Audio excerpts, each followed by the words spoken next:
jungle pool. Neferi still available. We'll see if JDG will ban that again like they did in draft number 1. Obviously, first pick for JDG here. It was ThunderTalk electing to take, or JDG electing to take first pick, TT electing to take blue side. Kiana taken off the board, and that Poppy ban indicative of JDG want to do something with mobility, so we'll see where in the draft that ends up lying. On a relative scale as well, Mark, we have to say, relatively standard draft from game number 1, right? As far as Camille support goes, that was pretty much as off the wall as it got. Top laners stuck in the top lane. We kept marksman down in that bot side, so we'll see whether or not we get a little bit more off the wall with our picks this time around. The Neferi was unbanned by both sides. ThunderTalk spent a lot of time deciding, are we going to ban the Neferi, are we not? Decided that they were not, and are happy to give this over to HongQ. ThunderTalk will at least deny one of the common pairings that you'll see in the mid lane for the Neferi.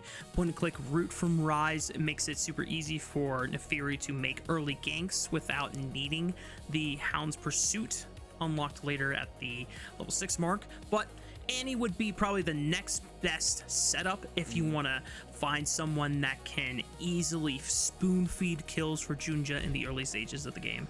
Yeah, it's a decent enough matchup versus the Rise as well. Both of those mages operate at similar ranges. Worth highlighting, this is Heru's most played for the year by a good way. 12 plays on the champion this year versus just 7 for actually Annie as the next closest pick for him. Also had a really solid start for the Rise up against Top Esports, getting a 1v3 solo kill versus Cream to start out that series. So a really comfortable pick for Heru in the mid lane. Definitely something that they'd want after what was quite a ropey laning phase in game number 1. JDG taking a lot of time to ponder what they want to round up the 3-man core in this opening sequence for the second draft. And Nivea is going to be the pick instead. Now we know that this champion gets flexed around a lot, especially this year, Roodood, but I'm not sure if it's going to be seen anywhere other than mid lane this game. Yeah, it was HongQ in the LPL, the first player to pull out the Anivia as this answer to the Rise. I think it's a little early to have picked up the Anivia, to be completely honest. I think that Anivia is similar to a Jarvan. Really good versus mobility, versus no mobility rather. Really bad versus mobility. The large amount of power that I think Anivia gets that is maybe a little bit undersold is in her Crystallize. So if you can keep people sort of with buildable terrain locked in place, that's a really big part of her kit. A Vi and a Shen both have ways of getting out from over that situation. So we'll see how JDG look to rally around this Anivia, whether it is going to go into the mid lane, whether Xiaoxu wants to pilot it, or maybe even Gala gets a fresh pair of picks in that bot lane. But we can see the Kai'Sa taken off the board. They're by no means believing that this is going anywhere other than that mid lane. Yeah. Once again, Gala continues to be one of our few LPL marksman enthusiasts that is not necessarily buying into the mage craze just yet, outside of the Ziggs and the Syndra that he has demonstrated so far this split.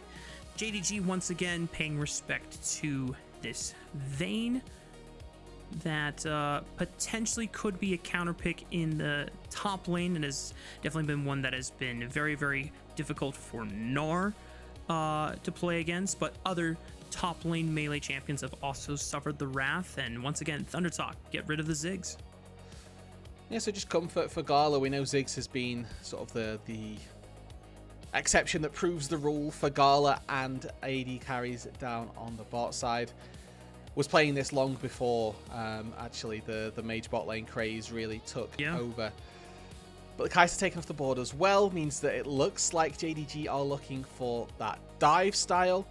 And I mean, you've still got Jhin left available for Gala if he wants to go for that can layer damage over the top. You've no longer got Sivir, so I mean, maybe something like a Zeri could be put down on that bot side as well as a way to get into the backline. But for ThunderTalk, they need to decide what they're locking in and where they're locking it in specifically. So the Seraphine of large hover gets taken away from very quickly. Immediate Gnar denial, it feels like. Yeah, I can appreciate the restraint. Mel is still available. Had they locked in the Seraphine, easy response to just deny that Encore from ever reaching the backline with a simple rebuttal. There's pretty much no other spells that you're trying to wait out for either. So I think it was as tempting as it would have been to have on that champion. ThunderTalk show better judgment and wait for JDG's final 2 picks instead. I think this is a really good pickup, a really good rounding out of this JDG composition if they want to take this as an answer to the Gnar. It certainly makes sense. The Varus, though, down on that bot side, definitely a safe blind pick, and it is the Tristana, so good in isolation. I do worry for the composition of JDG as a whole here, but we'll get into that a little bit later once we see what they are looking up against. ThunderTalk, with just 1 pick left to go, notably going to be their marksman, or their bot laner, we should say, in the current year. Something to go up against the Varus, and again, the TT composition at the minute, really solid for team fighting, so I don't know that they need this Jhin as a sort of dive backline access threat, but they're going to opt to take it anyway. I think they've got a really good team fight composition that the Jhin doesn't fully fit into, but they've got really good pick as well with this Jhin, right? The Vi, the Rise, it's a really good single target lockdown, so the Jhin fits there. Yeah. And it's a way for On to be able to participate in any shenanigans that ThunderTalk want to find themselves in the mid and late game stages of the game, especially since Junhao's gonna. Like if the Jhin here is in an effort to outrange what JDG have got, then it makes a little bit more sense, because like what marksman is going to try and go toe to toe with a Tristana in a 1v1, even in a Nivea and a Fury, right? Like if you're ever in range to auto attack the majority of these people, they're putting more threat back down onto you than you are onto them as a Jhin. So I guess in retrospect it does make a little bit more sense, and as long as On isn't actually auto attacking anyone, might be okay. Potentially. A little concerned that Shen is going to get even more value with that W Shroud Shield, where block all incoming auto attacks from enemy champions, and they just locked in 2 marksmen into it. So if this was the one time to try and take advantage of that by locking in more mages or more spellcasters, well, at the very least, Varus is kind of a spellcaster, being that if he goes for the lethality build, he'll just fire some arrows here. But ThunderTalk 1-0 against JDG. Let's see how Game 2 plays out as we head to Summoner's Rift. 全军出击！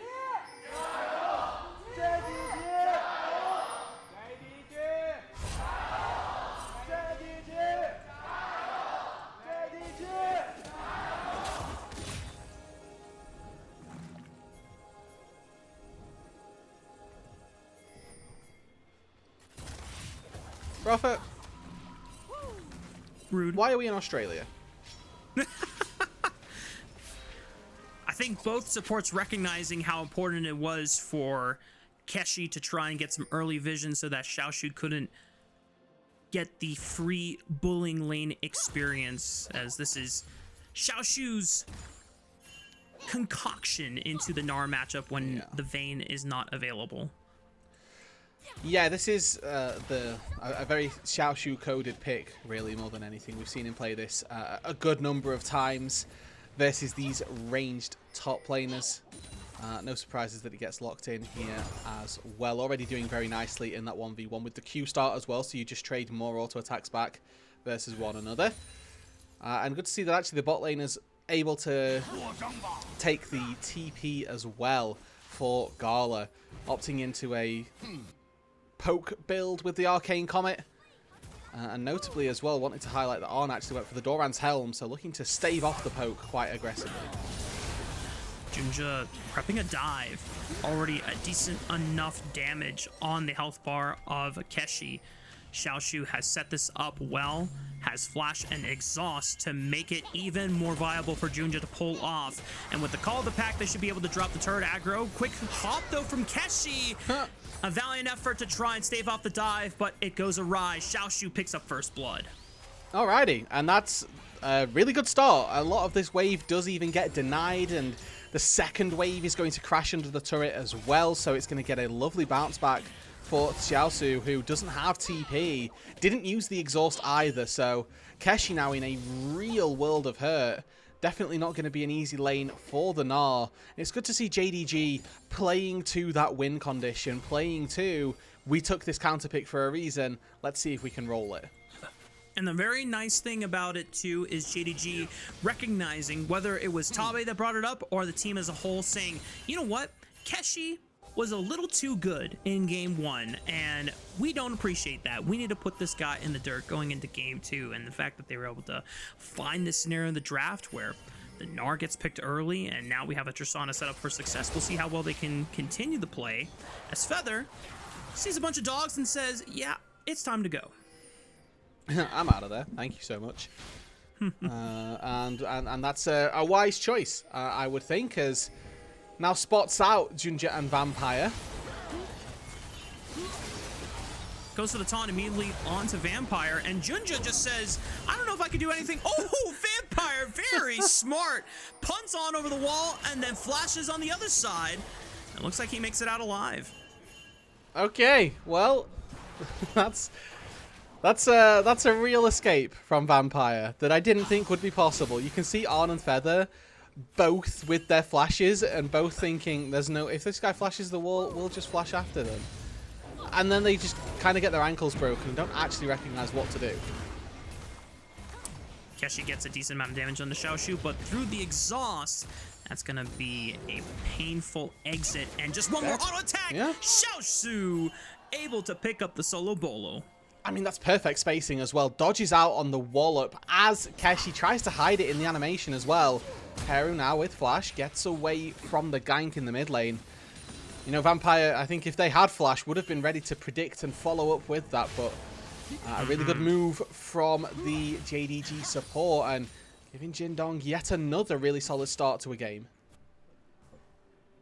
And this time JDG have already ratified the problem from game 1 where Keshi had the only single advantage while JDG was reaping the rewards of a broken map. This time they have at least said, you know what, Keshi surely cannot come back from this game state. And we'll see. We've seen TT clearly do more with less than they have right now. But JDG, 1k gold to the good. Xiaoxu typically, when they get the lead as well, not somebody who tends to give it up all that much. Now, the problem with Tristana is you can't actually hold a freeze. Buster shot, the passive on that E, does make it a little bit difficult / impossible. So, as Keshi, you're always going to get the opportunity to farm. Just die, though. Oh my goodness. Wow, wow, wow, wow. Just have to wait. Keshi didn't wait. No TP now. Well, that means he's going to have to take a long walk up to that top side. Probably another plate. Another wave denied. Vampire ready to pounce on a Feather, but I don't think he actually connected with the pulverize. Just the headbutt kind of sent him a little too far into the wall. Either way, the play dissipates very rapidly, and JDG not going to be able to find much more. Yes, it was another plate for Xiaoxu on that top side. I think working towards a Kraken Slayer first off for the Tristana, which is going to do really nicely versus the relatively non-armor stacking front line of ThunderTalk. The way the build paths work at the minute... Oh, hold on. Heru, I think he's fine. Ghost away. But the way that build paths for frontliners are working at the minute is you just build AD and health instead of armor and health, and I think that we may see Keshi have to divert from that plan early on. He's definitely trying to speed run those steel-plated caps ASAP, because right now it is a miserable time against a 1-level lead Tristana with a 1k gold lead in the bank as well. Very close to that Kraken Slayer that you pointed out. And once he hits that power spike, I fear Keshi is just not going to be able to really play the game on the top side. The fact that he's able to keep up in CS so far is actually quite astounding. Yeah, I don't quite know how that's happened, but is the way that it's gone. And I like that Xiaoxu there was actually playing a little bit safe, a little bit respectfully. Didn't actually have any vision on that top side, so was making sure that he wasn't getting 2-man, 3-man, any sort of gank efforts to try to take down the Tristana, which I feel like is a Good idea in premise for ThunderTalk. Yeah, kill the Tristana, stop the snowball. In actuality, is it that easy for them? I'm not too sure. The exhaust is coming up in a little bit of time here. They'd need to not get their CC buffered by the Tristana jump, so definitely a tricky position for ThunderTalk, and this top lane continues to boast problems. And JunJia's doing a good job of just keeping tabs on the matchup, trying to provide some vision control with that deep control ward on the blue buff bush. Meanwhile, he started up the grubs, and Keshi actually gets the Mega Gnar off. Xiaoxu forced to at least hop away back to safety. Already used the Buster Shot, and Keshi actually manages to sneak in another wall of decent damage. Meanwhile, fight in the topside river. Vampire's the first one to fall. Here's trying to get everyone out with the Realm Warp. Barely dies, but Junhao still makes it out alive. I say that JunJia still got another Hound's Pursuit reset to at least look for Junhao's head and forces him to flash. Alrighty, another one fight there by JDG. They lose Vampire, yes, but they take the enemy mid laner in trade, which is a more than worthwhile exchange. And on top of all of that as well, let's look at where the kills were distributed to. Feather found the kill for ThunderTalk, as opposed to JunJia getting on the board yet again in this game. This is the breakdown of how it all started. HongQ really good with these Nivea combos so far. And it is Vampire slightly left to the wolves there as he goes in, but JunJia just a little bit later, as he was trying to find some fight with Junhao over those grubs. It looked like Junhao was trying to contest at least for one of them. Maybe he snuck away one with a smite before he walked away from the play. Meanwhile, On could be in trouble. Stun from the trample connects, but not enough to force a cleanse or a flash. And I was just going to send out the curtain call. Is he trying to kill the wave? Is he trying to kill Vampire? Well, he's succeeded in either currently, but I think he'll be able to walk up and press Q on the wave, and that might secure him the latter. It's really always, it's quite funny to see these marksmen play against Varus in particular, because Gala walked up there, had ulti ready on a stunned target against a wall, but knew that Arn had cleanse and was just like, ugh, CBA, TBH, and just sort of let him walk away. Didn't burn the summoner spells at any point. Oh my goodness. Well, HongQ finds another solo bolo this series, this time on the Icebird, and gets the flash out of Heru to boot at the cost of his own. Yeah, I mean, we are starting to see a little bit of a problem point of ThunderTalk. I think that Heru may be one of the parts of the squad that isn't quite holding their own across the majority of games. Hold on, another fight down bot lane. Oh, pulverized flash to get the full maximum value on that headbutt, forcing the flash out On. Feather using his own as well, but JunJia says good night, sweet prince, to the Shen, as Gala is gifted his first kill of the game. Yeah, I like that from Vampire, actually. Sort of goes full commitment onto Arn, burns the flash of the Jhin, knowing that that's not really ever the target. Again, they know that Arn has got both summoner spells, so he's probably going to be able to walk away. As soon as JunJia gets in there, just goes, nah, this guy's out. I will go for the Shen, the level 5 support, who is much easier for us to successfully take down. And with a piercing arrow from downtown, they were able to do so. So a nice play from JDG, and they've got a lot of power in this early game. It's 11 minutes in when they've reached that 2.7, 2.8 gold lead. Not quite 8 minutes as it was in game number 1. But obviously with game number 1 in the books, we know that we can't really just count out ThunderTalk. We need to make sure that for JDG, they are dotting the I's and crossing the T's, doing their due diligence on their plays. I think the good thing for them this time round is that those globals that we saw TT use so well in game number 1 aren't really as prolific or prevalent, I should say. As the best thing that they've got to answer is that Shen ulti, which can be really important.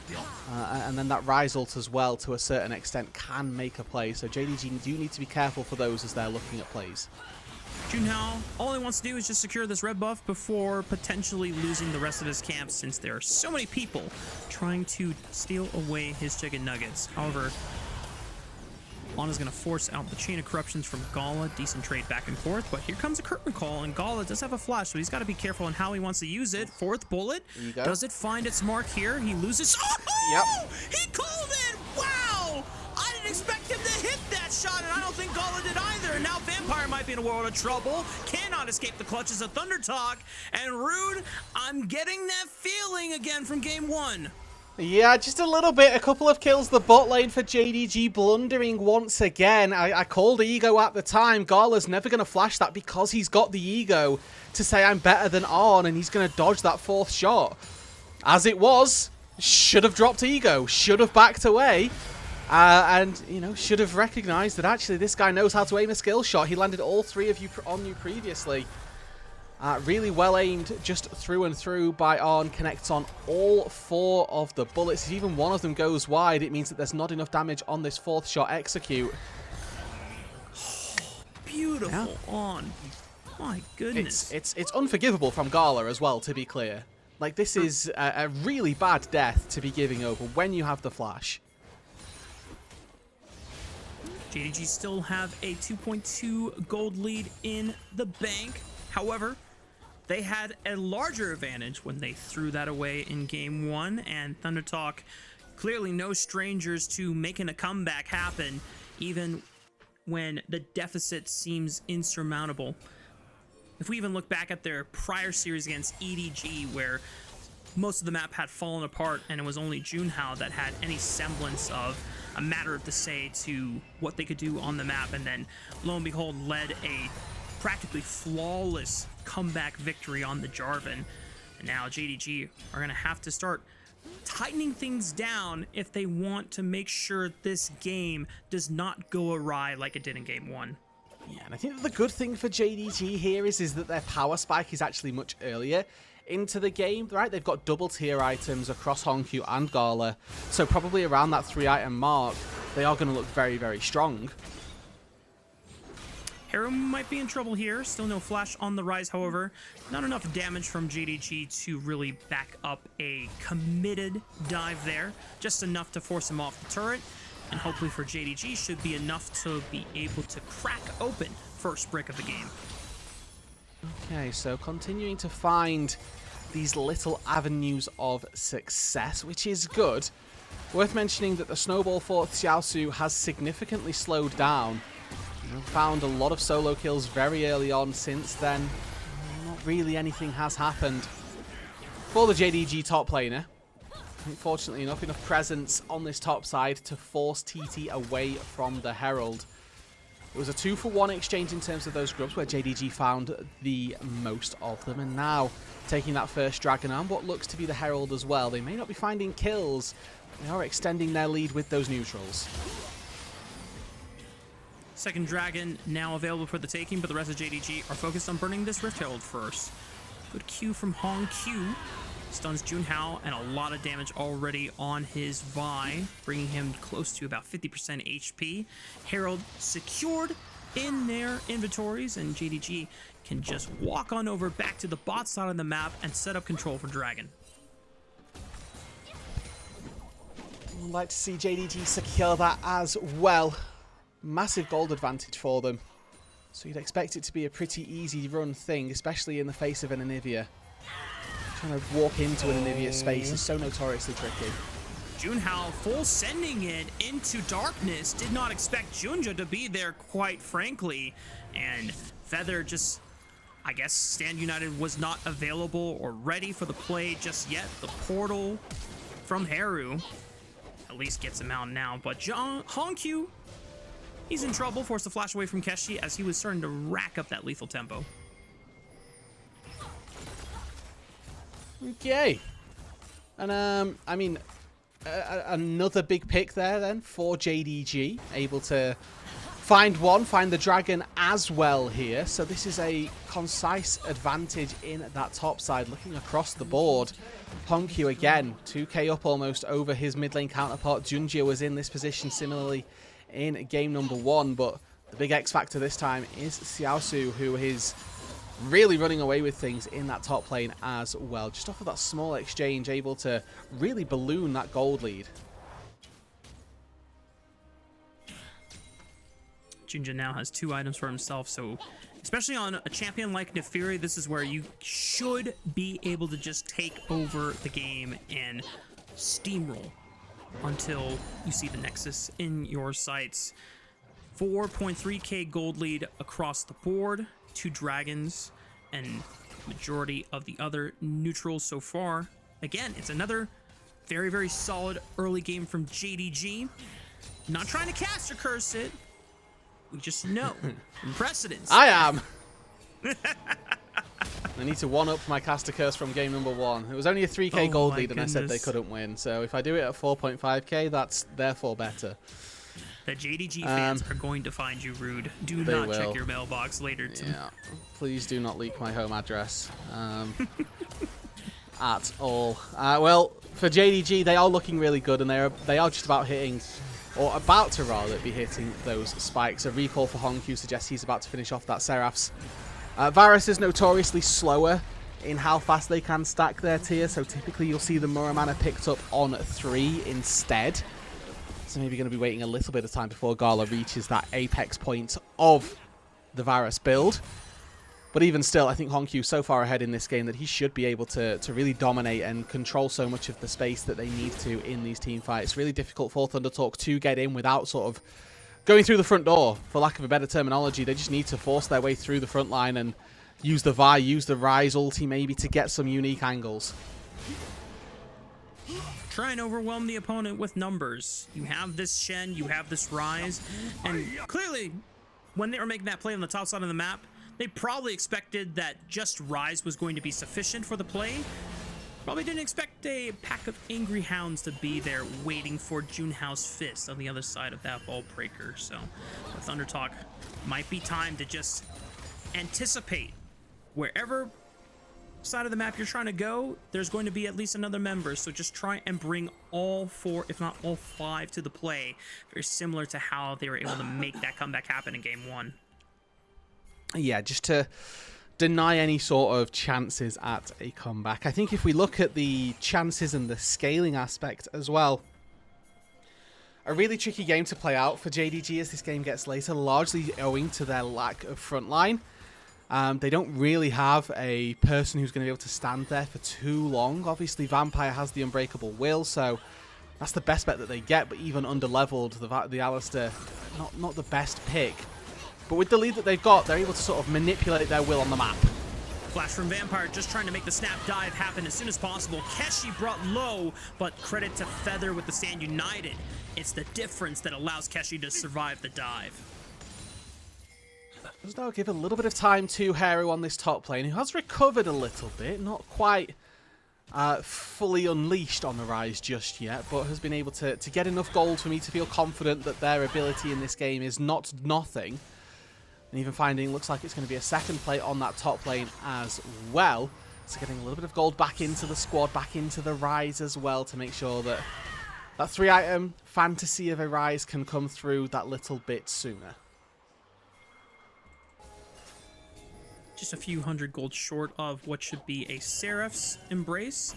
Keshi, no flash for what might be 30 more seconds, and JDG are just going to pay a quick revisit to this small Yordle, but he goes Mega just in time, and just not enough damage from the side of JDG to finish him off.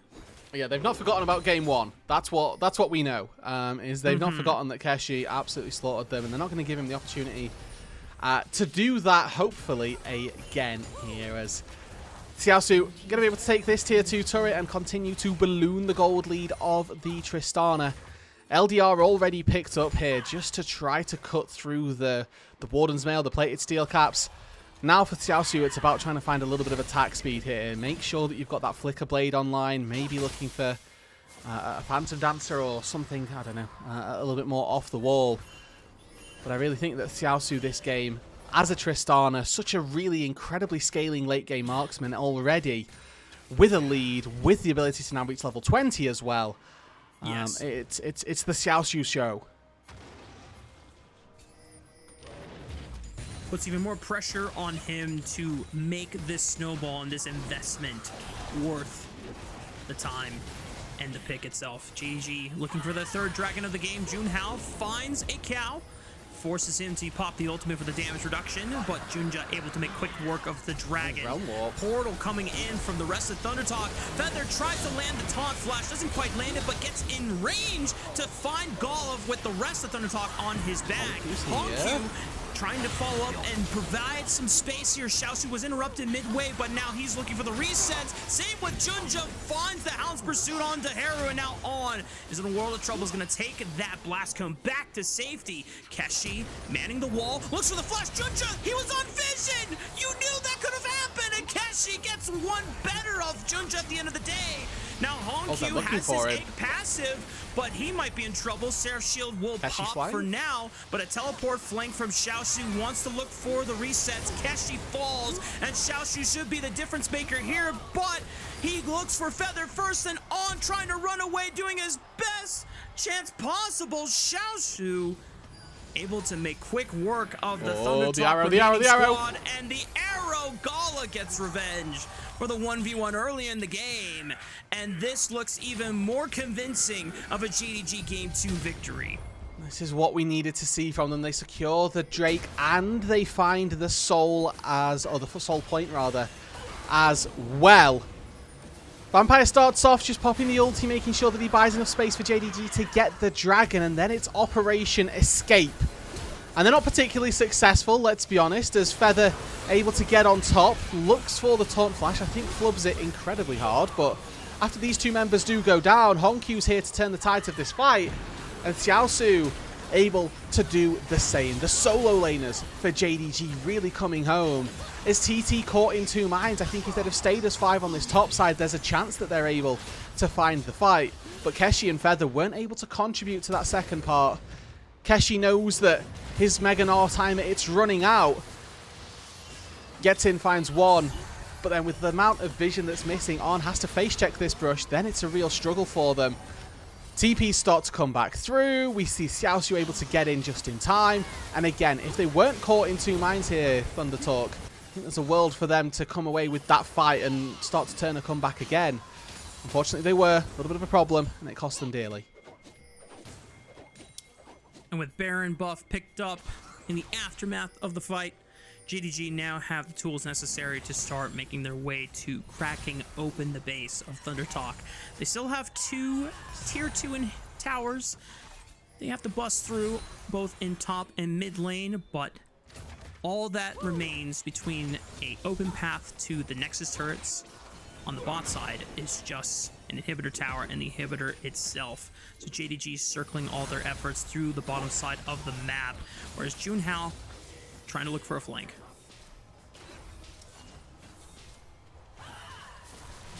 Tier 2 turret in the mid lane will fall. JDG looking a lot more convincing here in game number 2. Still got to finish the job though. And I think that this is the game that JDG needed. It started with a snowball from Xiaoxu on that top side, and then we did get to see some solid performance out of their mid game as well. HongQ yet to really flub. Feels like that advantage that he had in game number 1, didn't know how to translate it on the lock. Fishing for On here, doesn't quite catch the slow into the wall duo. But it feels like this Anivia much more practiced, much more comfortable. HongQ definitely a much bigger threat this time out. Again, with the recent update, don't let the items fool you. There's a Seraphs in the right-hand side of the inventory for HongQ, so almost at that 3-item breakpoint. Working towards a Zhonya's currently, but the good thing about the stopwatch being on the Seekers is that you can sit on that and work towards a Rabadon's if you never use that active. Very true. JunJia and Xiaoxu putting up a better performance here in game 2 than in game 1. Junhao looking immediately for HongQ, but cancels out the season assist with a well-timed Seeker's arm guard. And now Junhao, even with the Stand United come through, still ends up getting torn to shreds by JunJia's Nefiri. And On and Heru have been left to the rest of the wolves of JDG. Practically a clean ace, only with one sacrifice for Vampires Alistar, but that's a sacrifice they'll happily take as they run it in to equalize the series. Yeah, and it wouldn't be JDG if they couldn't take us to 3 games here. 8.5k gold lead to smash ThunderTalk in game number 2. A complete dominance on the top side. From the draft and executing their vision as soon as that level 3 dive, Xiaoxu level 1 getting even level 1 the support roam topside, ensuring that Keshi wasn't going to get bailed out by any protective or defensive vision in some of those bushes. Everything that JDG did was set up to allow Xiaoxu to succeed with that Tristana counter pick. Yeah, I think that's the crucial part here, is that they knew that Xiaoxu was going to be their success tool this game, and they actually played to it almost flawlessly, right? From getting the Gnar punished early on, getting the Tristana in a good position in the early laning phase, it all went the way that it needed to. So for JDG, it's almost painful that we see this from them in so infrequent doses, because we know that this is what they're capable of. We know that this is a team that is incredibly able, incredibly gifted, incredibly talented. But it's just that consistency moving into the back end of Split 2, start of Split 3 here, where we've not fully seen it come to fruition. I think one of the things that we mentioned on the most recent LPL podcast episode, Slayer brought up a pretty hard but true point for Xiaoxu looking in this group ascend.